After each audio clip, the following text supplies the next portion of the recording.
Assalamualaikum warahmatullahi wabarakatuh. My name is Norziela binti Abdul Samad, metric number 061177. Today I will be presenting the topic on gender discrimination in employment practices, a case study of the Malaysian civil service.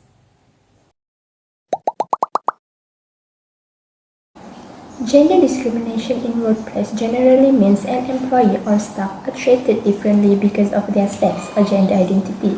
For example, women employees are only recruited for certain positions or not even hired because of their femininity. According to Khazanah Research Institute 2017, women unemployment in Malaysia is higher by 18% compared to men. More worryingly is the fact that more educated women are likely to be unemployed at 4.3%. This case study aims to determine whether gender discrimination exists in Malaysia's public sector employment procedures.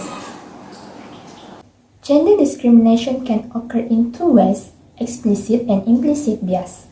Explicit bias refers to a person's awareness of their prejudices in the form of their ideas, feelings, and attitudes, which can be converted to physical, verbal, or psychological harassment.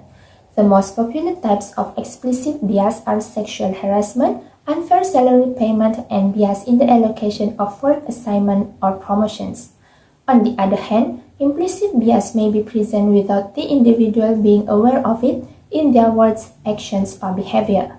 For example, women usually describe in a basic languages such as nice and good, while men on the other side often describe with agentic languages such as leader, competent, and outstanding. Gender discrimination or gender bias can happen as early as during the hiring stage.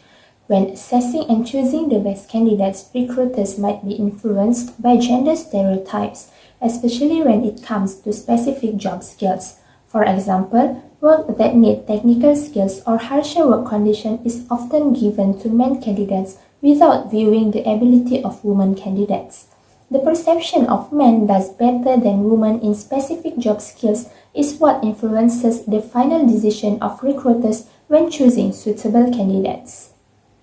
In Malaysian civil services, administrative and technical duties are the ones that set a big gap between women and men employees.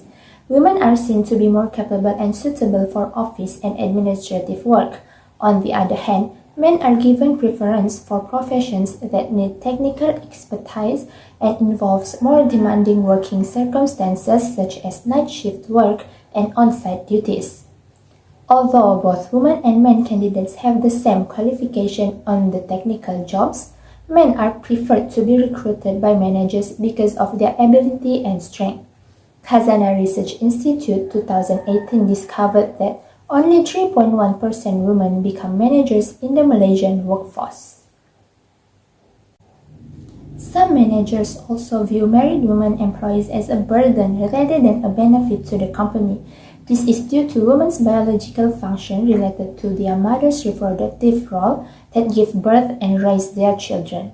According to the Khazanah Research Institute's report from 2019, 31.5% women are underemployed, while 60.3% of women work outside the labor force to take care of their home and family. Women's biological nature and their maternal responsibilities are seen as troublesome to the company. Women are also seen as more emotional and less competent than men. Next, sexual harassment in the workplace is undeniably a big threat to female employees. Sexual harassment is an unwelcome sexual behavior, whether in form of written, verbal, or physical, which makes a person feel offended, humiliated, or intimidated. The issue of sexual harassment makes women feel unsafe to work at night, thus giving managers problem to recruit women for work that needs night shift. Rather than taking care of female employees' rights, some managers decide to take easy solutions not to recruit female employees because they see those female employees are just a burden for the company. The discrimination faced by female employees in the workplace increased their stress levels due to balancing their multiple duties at work and at home. This leads to emotional instability for women, and even worse, they can be in depression if nobody cares and take appropriate actions to control their emotions.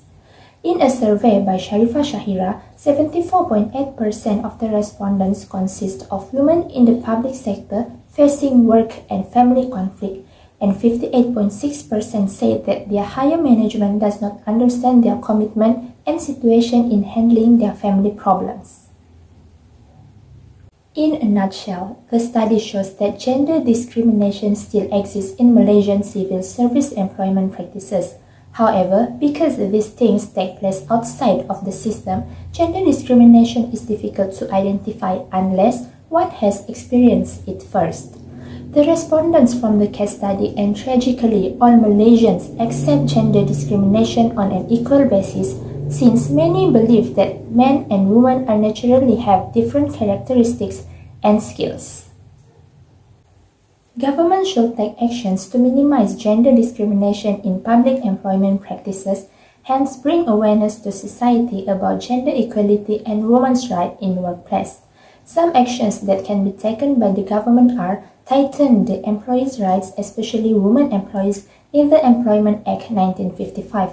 Besides, government and society can increase public awareness and strengthening women's rights globally through a variety of national and international forums, declarations, and projects. Other initiatives that can be taken by the company, especially the upper managers, is by increasing officers' awareness and knowledge, because doing so can reduce unintentional discrimination in employment practices.